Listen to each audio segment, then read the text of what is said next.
Hello बच्चों, let's see this question. The question says a copper and a steel wire of the same diameter are connected end to end. A deforming force F is applied to this composite wire which causes a total elongation of 1 centimeter.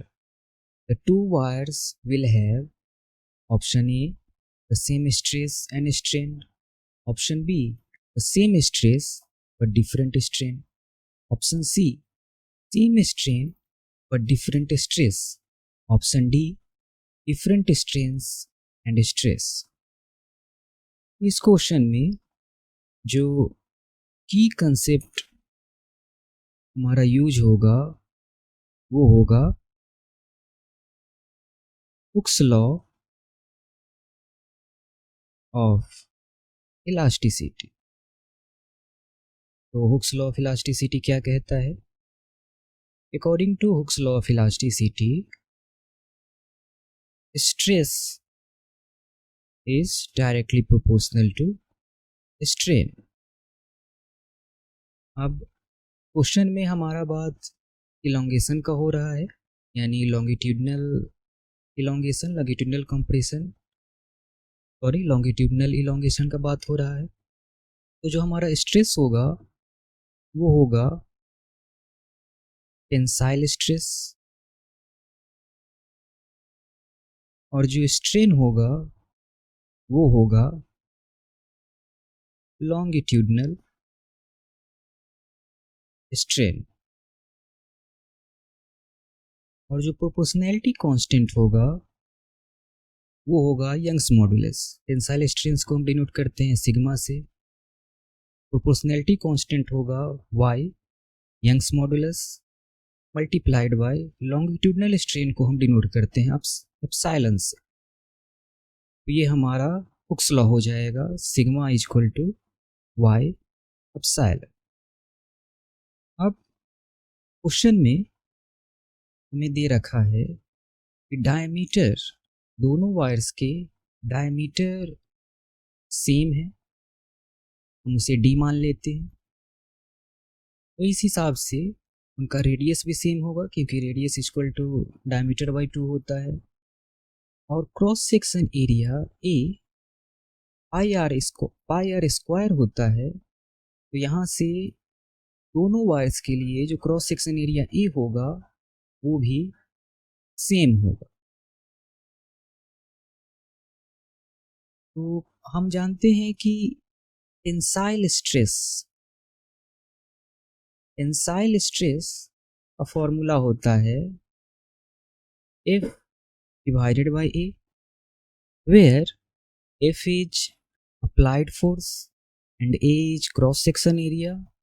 तो हमारे question में ये दिया गया है कि दोनों wires पे जो अप्लाइड फोर्स है वो सेम है और चूंकि डायमीटर दोनों का सेम है तो क्रॉस सेक्शन एरिया भी सेम है. तो हम फाइंड आउट करते हैं कि जो टेंसाइल स्ट्रेस है दोनों वायर्स में वो सेम है. इस कॉमन टेंसाइल स्ट्रेस को हम मान लेते हैं सिग्मा. अब चूंकि वायर्स, एक वायर बना है कॉपर का और दूसरा बना है स्टील का, और यंग्स मॉडुलस y मटेरियल का कैरेक्टरिस्टिक प्रॉपर्टी होता है. तो डिफरेंट मटेरियल्स के लिए ये डिफरेंट होता है. कॉपर के लिए जो यंग्स मॉडुलस होगा उसे हम मान लेते हैं YC, C फॉर कॉपर. और स्टील का जो यंग्स मॉडुलस होगा उसे हम मान लेते हैं YS, S फॉर स्टील. और YC और YS डिफरेंट होंगे. अब चलिए हम स्ट्रेन की बात कर लेते हैं.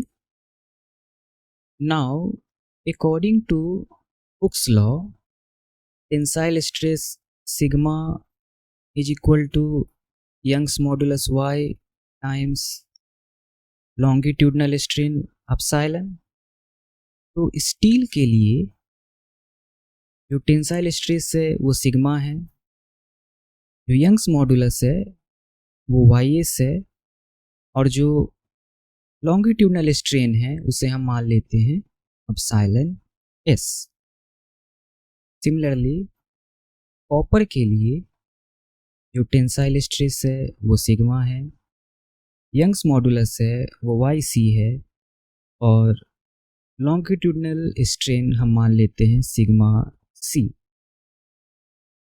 तो स्टील के लिए हमारा लॉन्गिट्यूडनल स्ट्रेन हो जाएगा epsilon S is equal to sigma divided by Y S, और कॉपर के लिए जो हमारा लॉन्गिट्यूडनल स्ट्रेन हो जाएगा अब epsilon C is equal to sigma divided by Y C. इन दोनों एक्सप्रेशन से हम ये फाइंड आउट करते हैं कि जो स्ट्रेन होगा स्टील में और कॉपर में वो डिफरेंट होगा। पहले हमने फाइंड आउट किया था कि स्ट्रेस दोनों वायर्स में सेम होगा और स्ट्रेन डिफरेंट होगा। तो ये हमारा मैच करता है option number B, the same stress but different strain. Hope you understood it well. Best of luck.